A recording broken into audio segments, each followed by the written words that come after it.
Okay, I think that's much better, right? Okay. Welcome everyone. Thank you so much for coming this evening. My name is Nellie Williams.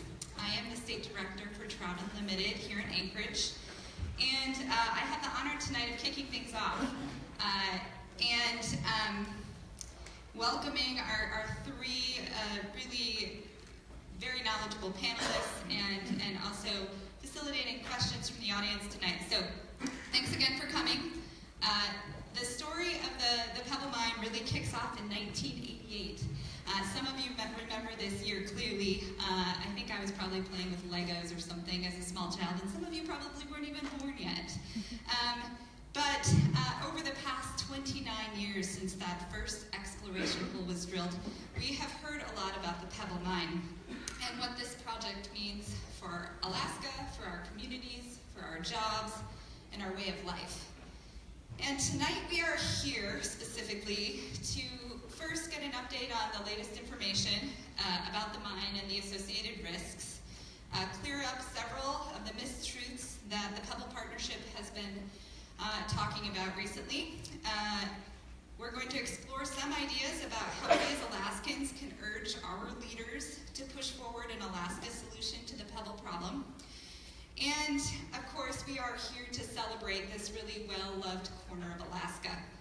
Pebble has not been built yet, and we have many folks in this room and beyond to thank for that, as well as leaders who have passed that were really early advocates for Bristol Bay. So thank you all again for coming. Before we jump in, I want to just turn our question to you all first. And I really want you to think about why you showed up tonight. And I want you to dig a little bit past, I just want an update, or it rained and the ice has ruined the trails and the sidewalks and there's nothing else to do. So just think for a moment why you showed up. Why do you care about Bristol Bay? Is it because you call Bristol Bay home? Is it because of fond fishing memories you have with family or friends? Is it a source of an income to support your family?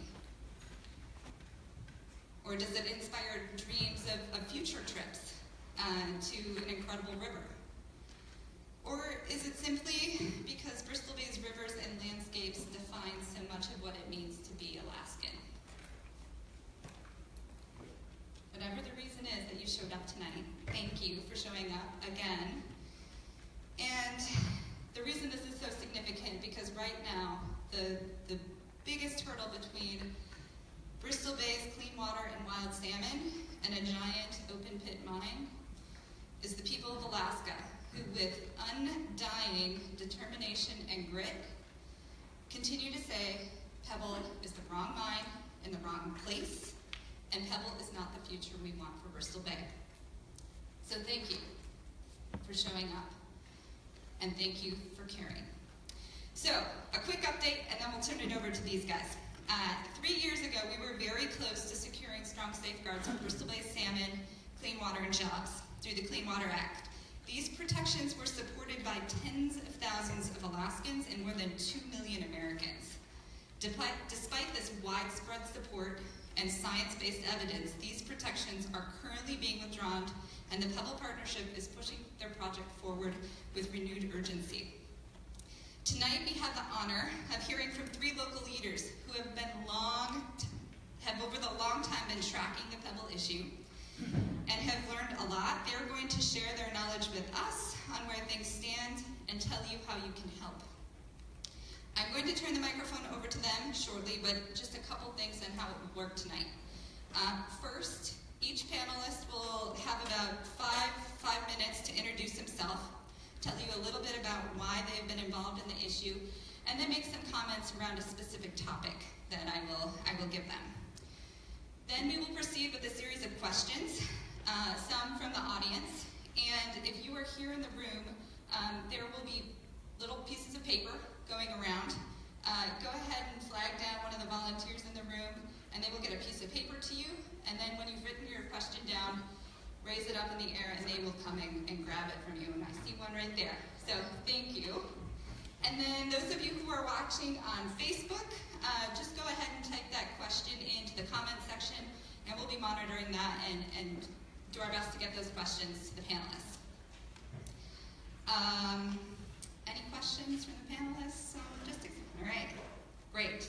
So, before you sit back and relax, please help me give me a warm welcome to Mr. Robin Samuelson, Mr. Norm Van Vactor, and Mr. Rick Halford.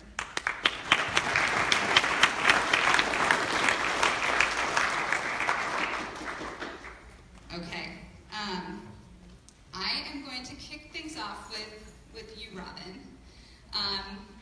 And just, oops, sorry guys, this is not, here, can I just unplug this? Okay. So that was my cheat sheet. So, Mr. Robin Samuelson Jr. was born and raised in Dillingham, Alaska, and has been fishing since pretty much close to the day he was born. He is a well-respected leader in his community and fills many roles, including as chairman of the board for both the Bristol Bay Native Corporation and the Bristol Bay Economic Development Corporation. His current joy is passing on his knowledge about fishing to his grandsons and empowering the next generation of Bristol Bay's residents become advocates for Bristol Bay and their community. Robin, you've been following this issue for many years, and I would like you, in your opening comments, to first react to a clip I'm going to show you from Mr. Ron Thiessen of Northern Dynasty Minerals, and then talk just a little bit about the risks Pebble poses to the communities of Bristol Bay and local sentiment around this project. And before I do that, here is the clip. And there's 18 communities are 20 miles away from us. You can't find a better spot to build and develop a mine. It's effectively in the middle of nowhere, but it's very close to tidewater, which gives us good access to the ocean and shipment to Asian smelters. Okay, Robin. Thank you. I thought you were going to say you're going to kick me in the butt there,